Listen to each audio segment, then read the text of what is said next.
প্রিয় দর্শক বন্ধুরা, নমস্কার। মল্টিকার পঞ্চব্যঞ্জন চ্যানেলে আপনাদের সুস্বাগত। ভিডিওটি পছন্দ হলে লাইক এবং শেয়ার করবেন এবং চ্যানেলটিকে সাবস্ক্রাইব করে পাশে থাকবেন। আজ আমি আপনাদেরকে মাছের একটা কাটলেট বানিয়ে দেখাচ্ছি। সাধারণত এটা ভেটকি মাছ দিয়ে করা হয়, কিন্তু আমি ব্যক্তিগত ভেটকি মাছটা তো পছন্দ করি না, যার জন্য আমি আর মাছ দিয়ে এই কাটলেটটা করে দেখাচ্ছি।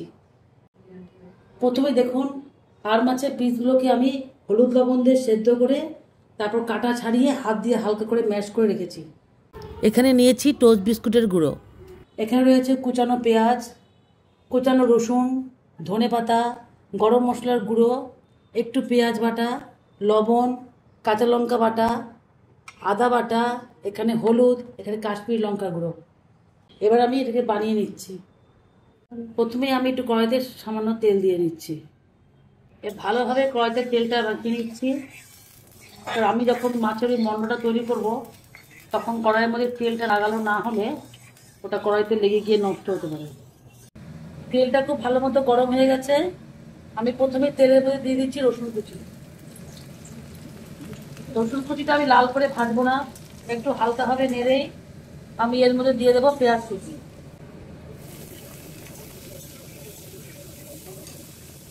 এবার খুব ভালোভাবে পেঁয়াজটাকে ভেজে নেব।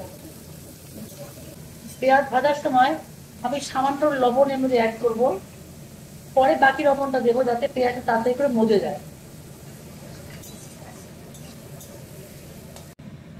পেঁয়াজটা ভাজা হয়ে গেছে, এবার আমি এর মধ্যে মাছের মন্ডটা দিয়ে দিচ্ছি।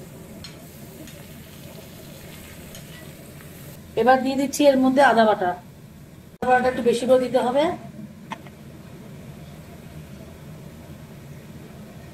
এবার দিয়ে দিচ্ছি কাঁচা লঙ্কা বাটা,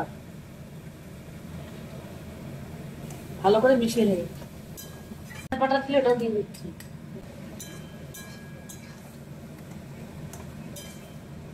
এবার একটু হলুদ গুঁড়ো দিয়ে দিচ্ছি, দিচ্ছি একটু কাশ্মীরি লঙ্কার গুঁড়ো, সামান্য একটু মিষ্টি এর মধ্যে দেবো স্বাদটা ব্যালেন্স হওয়ার জন্য। এবার দিয়ে দিচ্ছি কুচানো ধনেপাতা, দিয়ে দিচ্ছি একটু গরম মশলার গুঁড়ো। এবার খুব ভালো করে কষিয়ে নেব।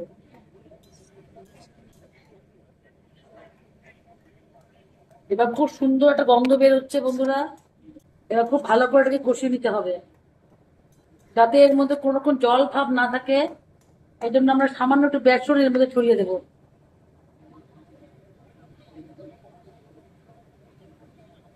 পেঁয়াজ ভাজার সময় আমি একটুখানি লবণ দিয়েছিলাম, এবার বাকি লবণটা দিয়ে দেবো।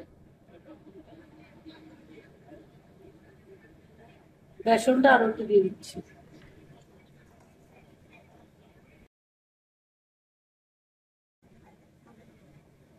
কাটলেট বানানোর জন্য মন্ডটা আমাদের একদম তৈরি। এবার একটা প্লেটের মধ্যে সামান্য তেল মাখিয়ে তার মধ্যে আমরা তুলে দেবো। কাটলেটের মন্ডটা আমি নামিয়ে নিলাম। এবার একটু ঠান্ডা হওয়ার জন্য অপেক্ষা করবো। এত গরম গরম হাতে শেপ দেওয়া যাবে না। যতক্ষণ কাটলেটের মন্ডটা ঠান্ডা হচ্ছে, ততক্ষণ আমি একটু ময়দা এবং একটা ডিম তার মধ্যে ভেঙে দিয়ে একটা পাতলা ব্যাটার বানিয়ে নেব। এর মধ্যে সামান্য একটু লবণ দেবো।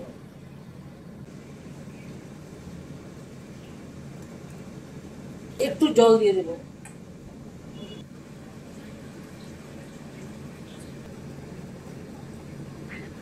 এবার দিয়ে ভালো করে ফেটিয়ে নিচ্ছি, তাতে কোনো লাম্পস না থাকে। হলুদ দিয়ে দিচ্ছি, আবারও ফেটিয়ে নিচ্ছি। একটু সুন্দর গন্ধের জন্য এই ব্যাটারের মধ্যে একটু কালো গোলমরিচের গুঁড়ো এড করছি।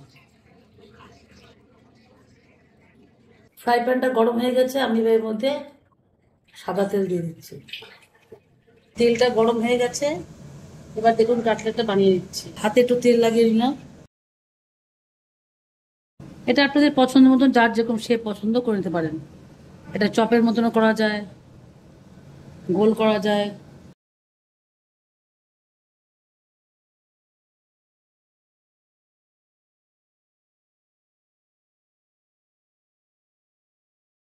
আমি মোটামুটি এই শেপটাই বানিয়ে নিচ্ছি।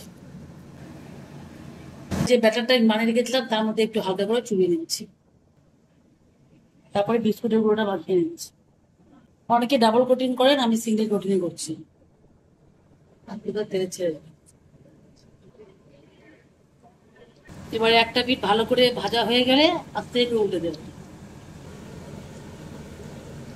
এবার আস্তে করে একটা পিঠ উল্টে দিচ্ছি।